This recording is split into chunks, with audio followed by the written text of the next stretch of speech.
Welcome back, guys, to another episode. I feel like I'm getting into the groove of these. I'm quite enjoying it. Still finding it a bit odd to remind myself to look at the camera. But hey ho, we are all stretching our comfort zones here, right? So sometimes we've got to just lean into not being perfect. Okay, so this is a big topic that I want to talk about in this episode. I've wanted to do it for a while. I swear I say that for every single episode. But this has been spurred on by chats with the students in my membership, but also learning more about what the right study support looks like. So I've mentioned that I have completed a qualification. I will find out in a few months whether I passed. Eek! I really hope I passed. To become a specialist study skills tutor for students with specific learning differences. It's such a mouthful. And so that is students with learning differences such as ADHD or dyslexia. And I've learned a lot about what good study support looks like, and also what independent learning is supposed to look like and how do we make it happen, right? So what is typical of this specialist study skills support is that I might do 10 sessions with a student, and we will focus on skill building and confidence building in those sessions. And by the end of the 10 sessions, they should be more independent than they were before, right? So they are then able to apply the skills and the knowledge in their life going forward, in their studies going forward. They don't need me anymore to teach them and support them. They have kind of, I guess, like they're now embodying those skills for themselves. But that is not a process that just happens. It is a very structured process, which I've learned now a lot more on how to do. And it really made me reflect on what I think is missing from universities in general, what makes me quite angry about the higher education sector in general. And so I thought, I'm going to flip and talk about it on a podcast. Okay, so you go to university or any form of higher education, and suddenly it's like, congratulations, you're an adult now. You're an independent learner right now. Off you go. But no one shows you what that actually means or how to do it well. So what if the reason that you are struggling in your studies, that you sometimes struggle in your studies, is not because you're not smart enough? It's not because you're not good enough to be studying at this level. It's not because you've not got it in you. But what if it's because no one has actually taught you how to learn at this level, right? You're expected to be an independent learner, but you've not been taught how. And so independent learning, as universities expect it, is kind of what it says on the tin, right? You are expected to learn more independently and solve problems more independently. So rather than, like, say at school, if you've got homework that's due in a week or so's time, you might get some reminders, right? Like every class you have with that teacher, they might be like, remember the homework's due in next week. You don't get that at university. They will, tell you the due dates. You'll get them sent to you, or they're on some portal. But you're not getting a personal reminder for those. If you don't submit, no one's chasing you. Like, no one's checking up on you and saying, oh, did you forget about that? Do you want to submit now? Do you want some extra time? You're expected to be independent enough to manage those deadlines yourself. The same goes with the kind of instruction, the tuition. This obviously varies very much depending on the course you're doing and the amount of the kind of ratio of how much is taught and how much is self-study. But you are obviously not taught everything, right? At school, you go to class and you get taught everything you need to know. Yes, you go away and you do homework, but that is like reinforcing things that were taught in class, right?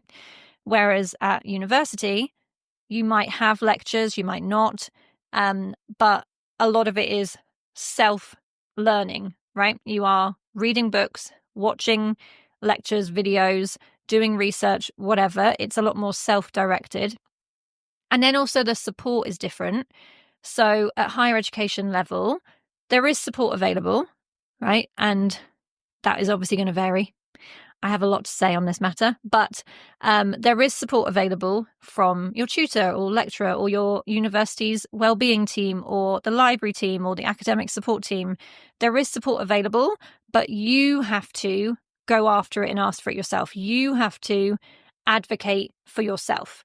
Whereas again, at a lower level at school, if you've got a good teacher, they're going to probably check up on you. They might be like, hey, I've noticed that you've been a bit quiet in class. Is everything okay? Or, hey, I've noticed that your grades have been dipping recently. Like, is anything going on that I can support with? So that's kind of what they mean by being independent, in that they are going to set you tasks, set you assessments, and expect that you will work out how to do them, right? They might signpost you to some resources to help you, right? You will probably get signposted to like referencing guides, or they might have some online resources on planning assignments or critical thinking, but realistically, you're on your own. If you notice skills gaps, you have to fill them. If you get told in your feedback that you need to be more critical, you have to go figure that out. Now, I liken this, and I use this metaphor in my book, The Return to Study Handbook. If you've not got it yet, why not? It's great. And for a fairly low price, you get me for 65,000 words talking at you. So go check that out if you haven't already. But I use this metaphor of being told to learn independently without actually being taught how to learn independently is like being chucked in the deep end of a swimming pool and just told to swim, right? And the excuse being, well, you're used to it, right? You've had plenty of baths in your life. You've hung out in water. Like, why are you not able to now swim in deep water? And that is mad to me, right? That's not how you get taught to swim as a child. Now, I'm not clued up on the most modern, up-to-date ways of teaching a child to swim. I didn't learn as a child. I learned as an adult, which is slightly wild to me. And now I love swimming, but I'm still quite terrified of water, but I didn't learn as a child. Maybe if I'd been taught better. But when you're taught to swim, it is a lot more supported, right? You are guided by someone who is more knowledgeable at swimming than you, and there is some support to it, right? You're not just shoved in. You learn to swim in a depth that you can stand up in potentially, or you have, depending on your age, you have some kind of flotation device attached to you. You use floats. You do activities to get you confident with water going in your face and going under. Like, you do all of these things, and then slowly the support gets taken away from you until you are an independent swimmer. And that is what doesn't happen at university, right? Everyone is thrown in the deep end, and some people seem to pick it up quite quickly, but a lot of people don't, and that is completely okay. So there's lots of reasons why adult learners in particular do not arrive at university with confident study skills. So again, you might have spent years or decades out of education. So any study skills that you were taught as a child or as a younger person, you've forgotten them, right? You weren't using them day in, day out. So you've forgotten them. You might not have done well at school. You might not have enjoyed it. So you might not have been very engaged. I definitely experienced that at various points of not wanting to be there. So any study skills advice that was being thrown around, I was not picking it up at all. You might be neurodivergent. Either you found that out as a child and then were supported to a point or not supported. Maybe you actually, as is quite common now, you actually got a diagnosis as an adult. So you then spent your school years with unrecognized neurodivergence or unsupported. You might have had a lack of academic support growing up. So that might have been teachers who they kind of put you in that bucket of, oh, you're not academic, you're not good at learning, you're not good at school. And so you didn't get very much support. You might have come from a family that consciously or unconsciously was not very supportive in terms of, if you have parents that didn't go to university, they're not able to model to you what you need to do, right? If you have parents that they left school quite early, then they, with all the will in the world, they cannot be that model for you. So there's lots of reasons, right? And then even if those don't apply to you, right? Even if you go straight to university aged 18, you did pretty good at school, you had support from your parents, support from your teachers, you didn't have additional learning needs, you did quite well, there are still the issue that you are going from this level of education to higher education, right? It's called higher education for a reason, because you are expected to demonstrate a higher level of skills. There are higher demands on you. And so who's teaching us that? Who is teaching us how to do that? And this is what drives me up the wall about higher education, that it doesn't come with this support.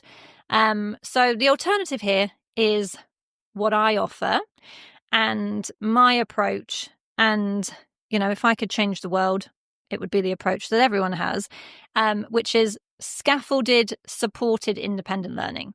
So as I mentioned, that idea of swimming lessons, that, you practice in shallow water, you have flotation device, you have instructor support, and then you slowly remove that support as your confidence and your skill level grow. This is what I do, right? I do not throw you in the deep end. I walk you into the pool with a float and a plan that's going to get you swimming. And I use the word scaffolding, like the scaffolding on a building, right? But scaffolding is a educational term of how you get a student from A to B in terms of skill level. So if you don't feel very confident with understanding essay questions, then an unscaffolded way of learning is I just say, here's the essay question, off you go and write it. A scaffolded way of teaching this is, first I'm going to teach you how to break down an essay question. So I'm going to show you, this is what all the types of essay words might mean, like evaluate, critically, analyze, discuss, like all of those things. I'm going to teach you what those words mean.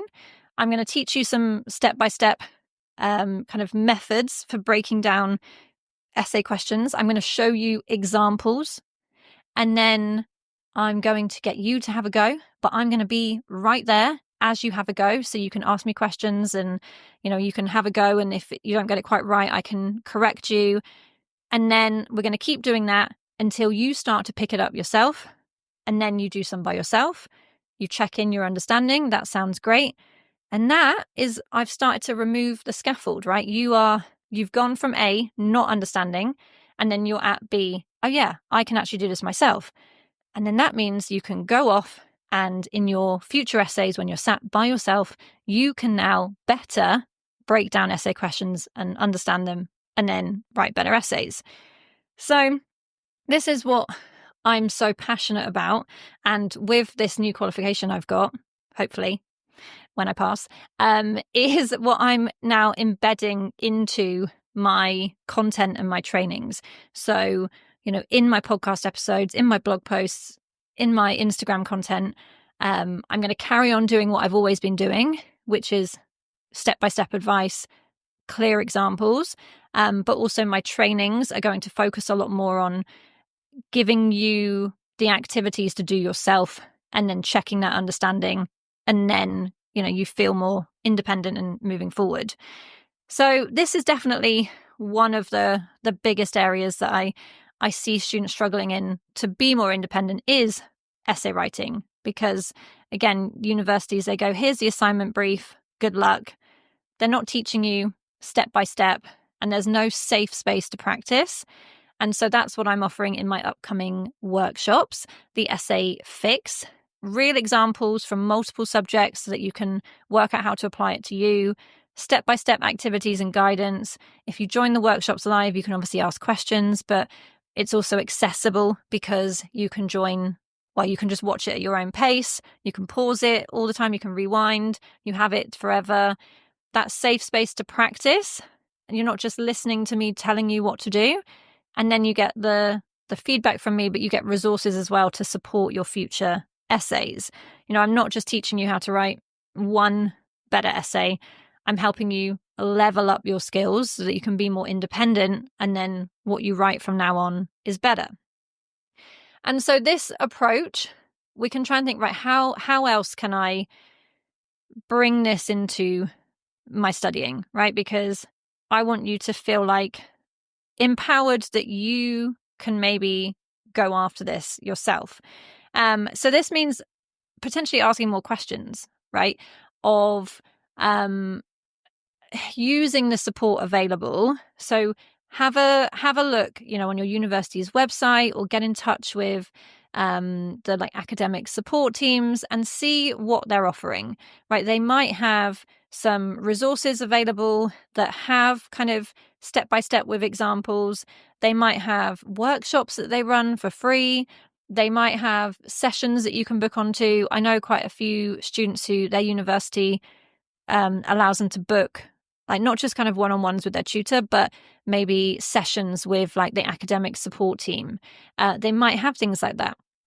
Obviously, things like buying my book, listening to my podcast, where I'm teaching you step by step. That's a way of doing it. And realizing that your university may not kind of super simply tell you how to get from A to B in terms of improving your skills, but there are ways to do it.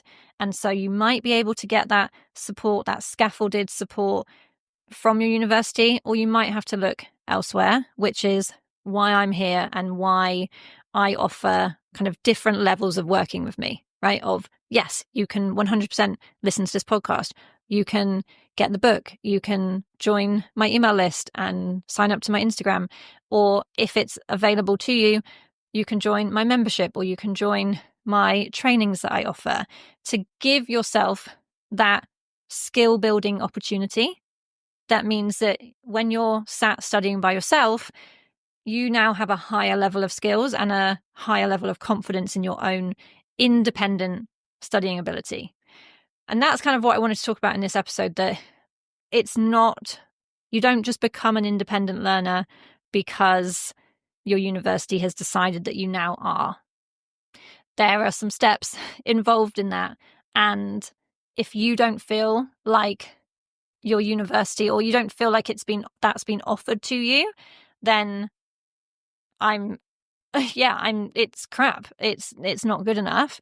But there is support out there. There is help out there to help you fill in those skills gaps, because you are not behind. You've just not been shown the right way to learn yet, the right way to become an independent learner. It is completely doable for everyone, in terms of you wouldn't be someone listening to this podcast right now studying your course if you hadn't been able to pick up independent learning skills along the way. You wouldn't be able to feed yourself. You wouldn't be able to read. You wouldn't be able to drive a car or swim. You wouldn't be able to do those things if you didn't have the capacity for independent learning in you. But what you may be missing is the scaffolded support to get you there. So I hope you've enjoyed this episode and it's given you maybe a different perspective, maybe a way of being kind of kinder to yourself, of understanding, oh, hang on a minute, I've not been taught this stuff and it's not my fault. And maybe it's given you a bit of motivation or impetus to go and work out how you can fill those skills gaps. So as I mentioned, I'm going to be focusing on this in my content moving forward, of really offering you those scaffolds. But the next opportunity to work with me in that way is my upcoming training, the Essay Fix. So enrollment opens next week, Monday, the 28th of April. And it consists of 2 workshops. The first one is how to write the right essay. The second one is how to write a better essay. And you also get some resources, and you can join live either on the evenings of the 7th and 8th of May, that's UK time, or you can join both of them on the Saturday, the 10th of May, both of them in the afternoon. You can join all of them if you want, but I wanted to offer different times for different time zones and different schedules. And then they are fully, recorded. You get lifetime access to the recordings and the resources as well if you know that you won't be able to join live. And I'm super excited to run them because this is something I'm super passionate about. And I truly believe that spending a few hours getting proper support in study skills building is going to be a game changer, and for your confidence and for your grades and for your enjoyment of your studying in itself. So I hope you've enjoyed this episode. Let me know what you think. Either leave a comment if you're watching on YouTube, or come find me on Instagram at chloe.burrows and send me a DM or tag me in a story, because I would love to know if you're finding these helpful. And obviously, if you've got any suggestions of topics you would like me to cover, I'm all ears as well, because I am currently planning what the next few months of episodes will look like. Okay, thank you for listening or watching, and I will see you in the next episode.